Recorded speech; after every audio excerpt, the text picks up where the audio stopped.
Good afternoon and welcome to Downing Street for the daily coronavirus briefing. I'm joined by Professor John Newton, our Test and Trace Coordinator. Before I provide an update on the work that we're doing to combat coronavirus, I'd like to update you on the latest figures.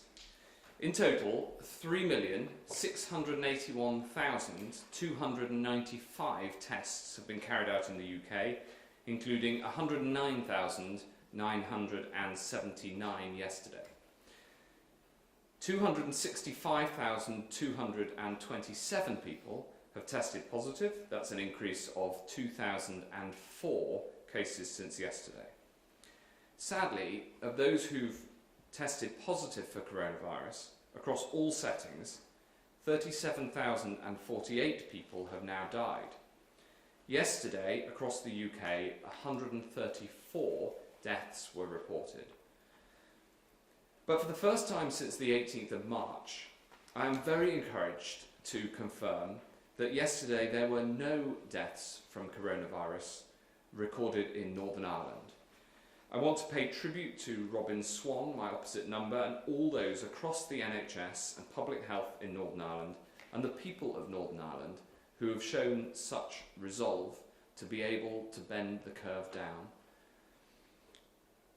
and thank them for the work that they've done. While the news may not be this positive every day, I look forward very much to working with them to keep the virus under control in Northern Ireland. Today's figures from the Office for National Statistics show, across the UK as a whole, the lowest number of deaths from coronavirus for 6 weeks. This is a national endeavour, and whatever the headwinds, as a country, we can't let up on this. We're past the peak, we're flattening the curve, we protected the NHS, the number of deaths is falling. We must keep our resolve. And I also want to say a massive thank you to everybody over the bank holiday weekend who stuck to the social distancing rules. And especially to my colleagues in the NHS and in social care who are doing so much. Even though we're past the peak, there are still 8,802 people in hospital with coronavirus in the UK, and there are still 98 NHS colleagues in hospital with coronavirus, including some who are seriously ill. So we must maintain our focus, and there's two areas that I'd like to provide an update on today, both incredibly important for the future of tackling this disease: PPE and treatments. First, we've been working hard to build our supplies of personal protective equipment. I know how important this is, especially to colleagues on the front line. We all heard in the early weeks of the crisis the calls from the front line for more and better PPE. And we all saw the global scramble to acquire it. I have been completely open about the scale and the difficulties of this challenge, building a new supply chain from scratch, and of course the operational challenge of delivery. General Sir Nick Carter, Chief of the Defence Staff, said himself this is the single greatest logistical challenge that he'd faced in his 40 years of service. And in response to those challenges, thanks to the armed forces and to so many others, including so many in the NHS, we've seen a mammoth effort. We've ramped up domestic production. I can announce that we have now signed contracts to manufacture 2 billion items of PPE here in the UK. I set a national challenge, and I'm absolutely delighted that Lord Dighton has stepped up and is helping us to deliver against it. Around the world, we've signed deals with over 100 new suppliers, including agreeing contracts for a further 3.7 billion gloves. While we continue to improve the logistics and work hard to get everyone the PPE that they need, these new supplies mean that we're not simply keeping up with demand, we are now able to begin to replenish our stockpiles. There is a lot further to go on PPE, as on so many things, but we have made significant progress, and I'd like to thank everybody involved. And PPE, of course, is so important because it's about protecting the people who protect us.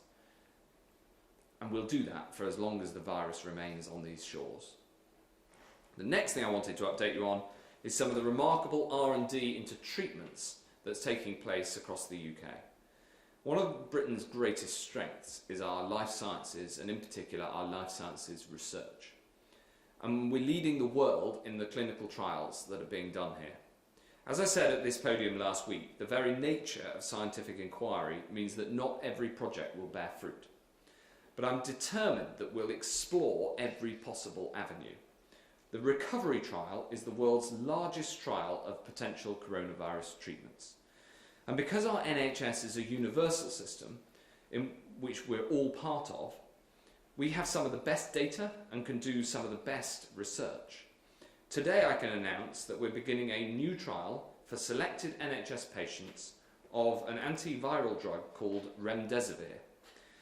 There have already been some promising early results on coronavirus patients, with early data suggesting it can shorten recovery time by around 4 days. As you can understand, we'll be prioritising the use of this treatment where it will provide the greatest benefit. This is probably the biggest step forward in the treatment of coronavirus since the crisis began.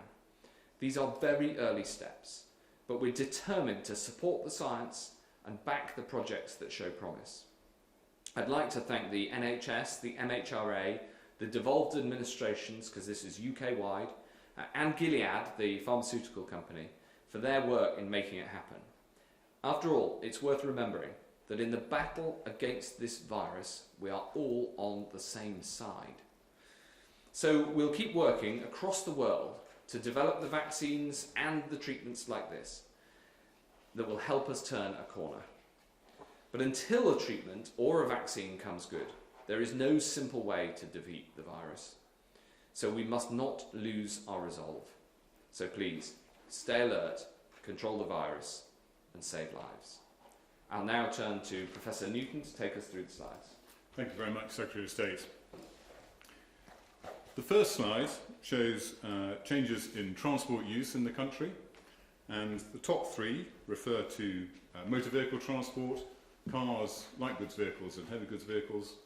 And we can see there that there's a small trend upwards in all three, which is more or less what we'd expect, commensurate with the advice that has been given to people to start to return to work. And of course, for heavy goods vehicles, the fact that many businesses have been continuing to deliver essential items to us throughout the lockdown.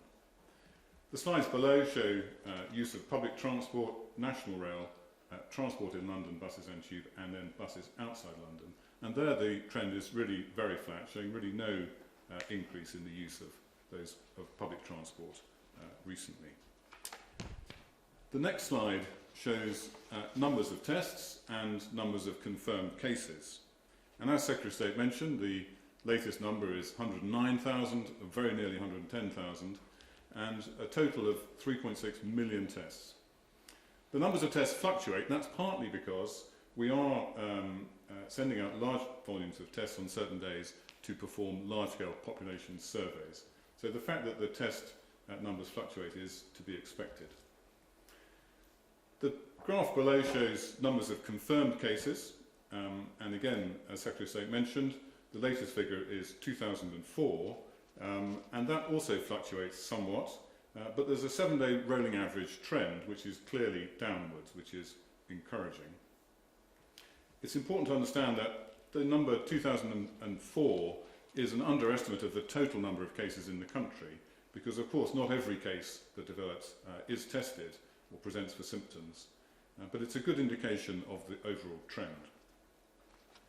Turning then to the situation in our hospitals, the first slide shows the number of admissions to hospital with COVID.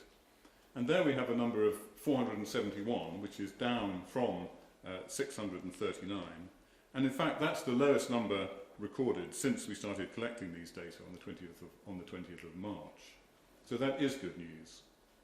And within hospital, in our ITU wards, 11% of beds with mechanical ventilators are now occupied by COVID-19 patients. And that again shows a steady downward trend in that proportion.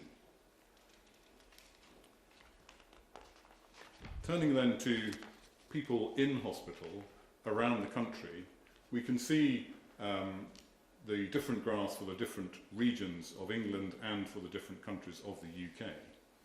And a number of things are apparent from this. Firstly, that the impact has been very different in different parts of the country, with a much larger peak in London, also in the North West and the Midlands. But all of these areas show a decline, and so there are fewer people in hospital now in total, 8,802, which is down from 10,118 this time last week. So again, a steady, although slow decline, which is seen all over the country. Sadly, people are still dying from coronavirus, and 134 deaths is the latest figure. This is a relatively low figure compared to previous days if we look at this graph, and we have to bear in mind that there is always a weekend effect and, in the case of this figure, a bank holiday effect. But nevertheless, the 7-day rolling average does show a steady decline in the number of daily deaths. Total deaths recorded with a positive test is now 37,048.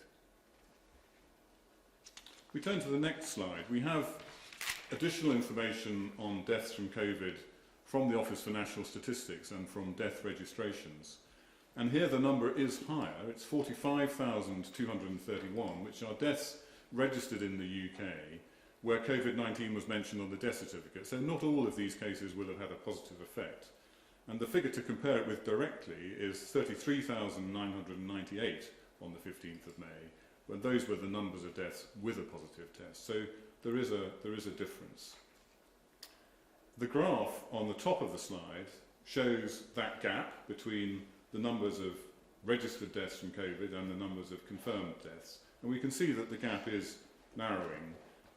But also we can see that there is a bank holiday effect on the numbers of death registrations as well. And the graph below shows, again from Office for National Statistics data, the differences in numbers of deaths by place of death. And this shows the numbers of deaths occurring in hospitals and the numbers in care homes. Both of those are declining. The trend in deaths in care homes occurred rather later and was smaller, but both are now declining. And in total, 28.3% of COVID-related deaths have occurred in care homes. Thank you very much. Thanks very much indeed. So the first question is from a member of the public, and just to remind everybody, we don't see these questions in advance in the same way that we obviously don't see the questions from journalists in advance. So the first question is from Martin from Brighton. I'm going to be on the video. Good afternoon. Will the government review all penalty fines imposed on families travelling for childcare purposes during lockdown? Thanks. Well, thank you, Martin. That's a very good question. And we do understand the impact and the need for making sure that children get adequate childcare. That is one of the significant concerns that we've had all the way through this. And so I think, especially coming from a man of the cloth, I think that is perfectly reasonable to take away that question. I'll have to talk to my Treasury colleagues before I can answer it in full. And we'll look at it, and if we can get your details, we'll make sure that we write to you with a full answer and make an announcement from this podium. I think we can make that commitment. Thank you, Martin. The next question is from Ellie from Kent. And the question is, if people can start to shop for unessential items and kids can go back to school, when we don't know where those people have been, why can't we visit another household who we know have been self-isolating, such as grandparents and partners? And Ellie, this is an incredibly important question, and I entirely understand where you're coming from on this. And one of the most natural instincts is to see people who you know and love. And one of the challenges is that it's very difficult to know where the virus has passed from and to. We are on the 1st of June proposing to make a series of changes, including from the middle of June, starting to open up non-essential retail. And from the 1st of June, having some schools accept children in reception year, all schools accept children in reception year, year 1 and year 6. But as you say, there's also a yearning to see people in another household, and we are looking at how we can make this happen in a safe way. John?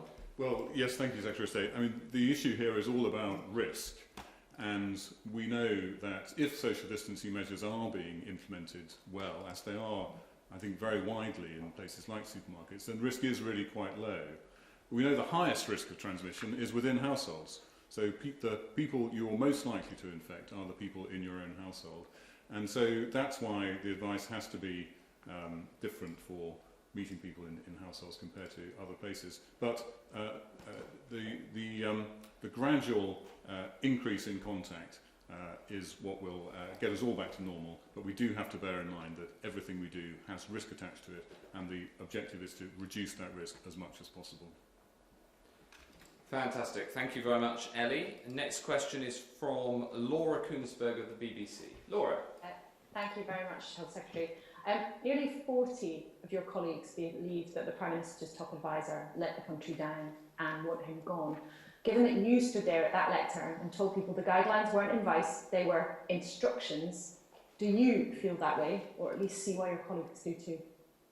Well, thank you, Laura. On this question, Mr. Cummings has set out all of the details in quite extensive detail yesterday, and then invited questions on it.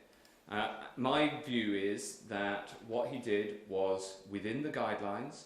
I can understand why reasonable people can take a different view, but my judgment, which is the same as the Prime Minister's judgment, is that what Mr. Cummings did was within the guidelines. After all, the guidelines allow for exceptional circumstances, particularly with regard to childcare. If you are, and we've stated before that if you're unable to look after a small child, that is an exceptional circumstance. So I think that within the guidelines, Mr. Cummings acted, and the most important thing is that we can get on and deal with the other issues, for instance, those that I've talked about today on PPE and on treatments. But, Health Secretary, do you admit that it's doing damage to the government's credibility and maybe undermining the message? I mean, you've just there at that lectern said, after a question from a member of the public, that you might review some of the fines that have been given to people if they were travelling for reasons to do with their children. This is making a difference, is it not, to what you're trying to do in government? No, I actually think that it's incredibly important that people keep their resolve. As we can see from the falling number of deaths, the falling number of hospital admissions, and as we stand up the increased test and trace capability, I think it's incredibly important that as a nation we keep our resolve. Everybody has a part to play in this, and everybody needs to act in a way that's responsible both for them and for their community. I think that I do think that's important, and I think it's important that we all stick at it. Thanks very much. Robert Peston from ITV. Secretary of State, you and your wife tested positive for COVID-19. You have 3 young children, but you chose to stay at home in London. What is the relevant difference between you and Dominic Cummings? The relevant difference, Robert, is that we had childcare readily available at home and Mr. Cummings didn't. Thanks very much. Ben Kentish from LBC. Thank you, Secretary of State. Health Secretary, 71% of people disagree with you and the Prime Minister. They think Dominic Cummings did break the rules, and because of that, confidence in the government has plummeted 20 points in just 4 days. Given how important that confidence is to pretty much everything you're trying to do, from maintaining social distancing to reopening the economy and getting people back to work, and the track and trace system that you're introducing next week, how much does that apparent loss of people's confidence worry you? And what do you say to those who say simply, that means you are risking people's health and the health of the economy, all people think, to save one number 10 advisor? What would you say to them? Well, of course, I understand the anger that some people feel, and I regret the anger that some people feel. And Mr. Cummings himself said that, with hindsight, he should have got all these the facts out earlier. What I say is that it's incredibly important that, as a country, we focus on what we need to do now. And I've said this repeatedly through this crisis. You've got to wake up every day and work out what is the best thing to do next, and making sure, for instance, that we have the PPE available and that we protect people on the front line, making progress on these treatments, as I talked about. These are the critical next steps that we need to take, along with, as you said, making changes to the social distancing rules to allow people to get back to doing some of the things that they love. If you look at the earlier question from Ellie from Kent, it's all about how do we get back to a position where I can see my loved ones. These are the sorts of things that the country is yearning for, and I'm not underplaying the importance of the debate that there's been, and as I've said, entirely reasonable that reasonable people can disagree with the over what happened over the description of what happened over the weekend. But I'm here to focus on and really drive forward all of the other important things that we need to do as well. Thanks very much. Seb Payne from the FT. Thank you very much, Mr. Hancock. Mr. Hancock, as we just heard, according to a poll conducted today after that press conference, 71% of the public said after hearing Mr. Cummings' versions of the events, they believe his drive to Durham broke the lockdown rules. You've just said that it didn't. Are you saying that 71% of the British public misunderstood those rules? And if so, does that mean you as a government have failed drafting them? And also, if you don't mind me asking, would you now advise Britons to use that discretion when interpreting the rules, or is that discretion just for people who work in Downing Street? No, as I've said, it is incredibly important that people follow the guidelines. I was actually standing at this podium when the DCMO set out that clearly, as she put it, clearly if you have adults who are unable to look after a small child, that is an exceptional circumstance. And the guidelines were drafted with exceptional circumstances in mind. There were other exceptional circumstances that are set out that don't apply in this case, but describe some of the other exceptional circumstances that people face. Therefore, I think it is reasonable to conclude that the description of events that Mr. Cummings put out yesterday was within the guidelines. But I also, as I've said in answer, I think, to the first question, I do think that I understand that reasonable people will disagree with that, and of course I understand some of the anger that boiled up over the weekend.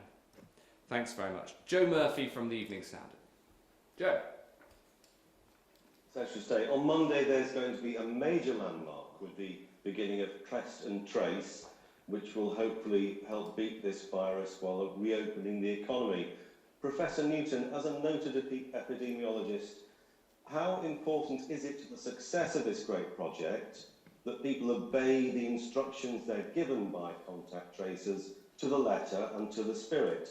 Can they, for example, follow their instincts to interpret this guidance?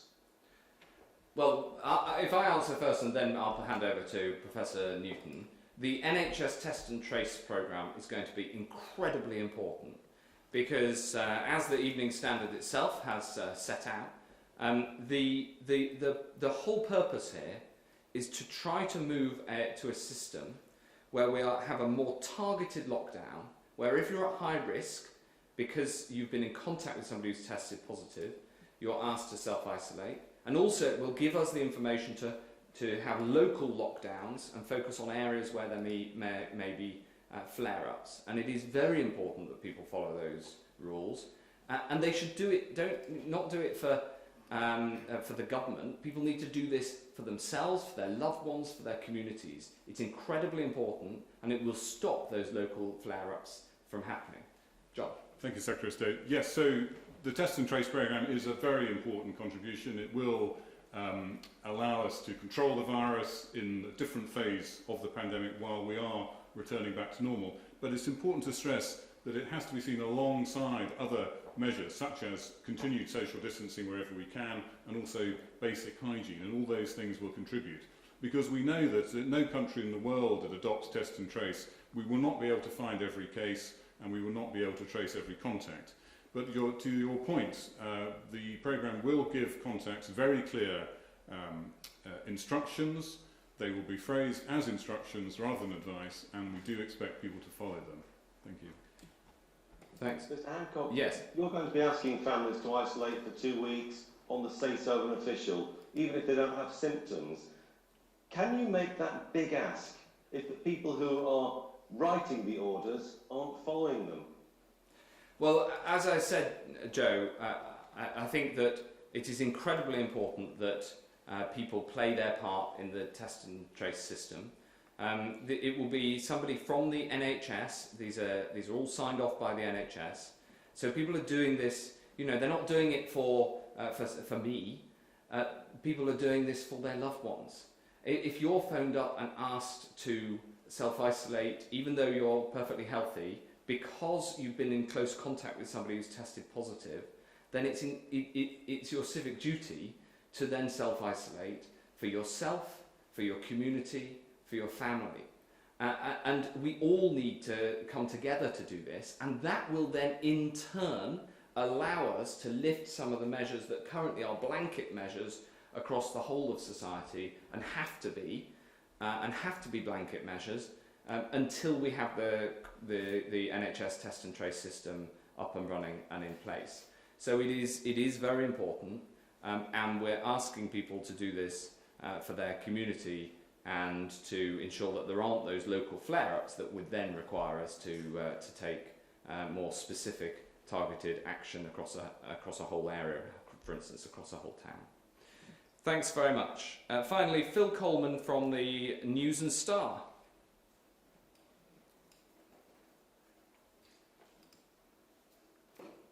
We've lost Phil. Yes, Phil. Good afternoon, Secretary of State and Professor Newton. As we've heard already this afternoon, the impact of coronavirus has varied considerably across the UK, with Cumbria among the hardest hit areas. Yet local health leaders, despite us appearing to be past the first peak, genuinely fear a second wave of infections and deaths, potentially fueled by visitors flooding back to our county, primarily the Lake District, which last year saw 47 million visitors, in a county whose health system is designed for 500,000. So what tools will you give our local officials, the police, public health officials and the like, to manage any future flare-ups? And might those tools include the option of a temporary, localised or regional lockdown? And secondly, you've already mentioned, Mr Hancock, the vital importance of PPE, how it protects the people who protect us. Sadly, in Cumbria, there have been examples of frontline NHS staff who have worked with PPE masks which were not properly fit tested for a number of weeks, potentially putting those workers at risk. So, what's your message to those staff, and how will you ensure that they don't face that risk again in the future? Thanks, Phil. I'll have a go at the second question and then pass to John for the first. On PPE, we have had some problems of items that were in the stockpile and were put in the stockpile some time ago, that then we discovered on second checking them that they didn't fit the requirements, and we then withdrew those, and we acted as fast as we could as soon as we knew that there was a problem. We've done the very best we can to tackle that. I'm advised that the clinicians considered that the risk was low because of especially the particular item that you mentioned, and these were only for use in low risk settings. Nevertheless, I know how important it is to get the right PPE, and so as soon as we found out about the problem, we put a stop to them going out of the warehouse, and we let the system know that there was a problem with these items. So what I'd say to staff on the front line... Sorry, Secretary. Yes, of course. Apologies. The problem here wasn't so much the kit, that was of adequate quality. It was the delay in training, or in in fit testing the people who wore that kit to ensure that that kit was properly airtight. Therefore, it appears to have been a systemic problem, not a problem with the actual kit. So, again, systems failed, not kit. Right. Well, look, I know that there were some problems with that as well at the start. I hope we've resolved them now. It was all part of, going from needing normal amounts of PPE to needing very high amounts of PPE. And I will personally make sure that the specific example that you raise is looked into. And why don't we speak again once I've been able to look into it and get you a full answer. On the second point, I know that there's been a specific problem in terms of flare-ups and in terms of the number of cases, particularly in Barrow-in-Furness. And I've been talking to the local MP about this, who's doing a brilliant job in bringing matters to my attention locally. And the short answer is yes, we will have local lockdowns in future where there are flare-ups. And we have a system that we're putting in place with a combination of Public Health England and the new Joint Biosecurity Centre, along with the local directors of public health who play an absolutely crucial role in the decision making in this system, to make sure if there is a local flare-up, we have a local lockdown. So local lockdowns will be part of the future system that we put in place as part of the NHS test and trace system. And that's the short answer. Professor Newton can give you the long answer. Well, it's a pretty good answer. I think your question is a really good one because it emphasises the fact that whatever measures we put in place have to work everywhere in the country, and all different areas will have their own different considerations. The Lake District is a very special place. It has a lot of visitors, has a lot of open spaces, and it's difficult to reach parts of it. But other parts of the country have different challenges. So the measures we're putting in place are a mixture of national resources. The test and trace programme is unprecedented in its scale, but works on the basis of well-tried principles of public health contact tracing. It's supported by technology, a web-based function, but also, as people will know, there is an app in trial in the Isle of Wight as well. So there's a national resource, there's a regional resource in the Public Health England's health protection teams are available, and they are working, I know, already with colleagues in Cumbria on the issue that Secretary of State mentioned. And then we have the local resources. We have local directors of public health, but actually the whole of civic society needs to be involved in coronavirus. We're all affected by it, and in fact many different organisations will be involved in helping us to respond to it, whether that's in local councils who help with infection control, but also in supporting people who might be self-isolating, and many other local businesses who will need to use social distancing to prevent infection, but also to respond when their employees are asked to self-isolate and support them. So it is a whole country effort. It has a national component, but it has a very important local component as well, which needs to reflect the things that you described, the special characteristics of different parts of the country. Thank you. Thanks very much. Was Professor Newton's answer good enough for you? Thank you. Thanks very much indeed. That concludes the coronavirus daily briefing. Thanks very much indeed.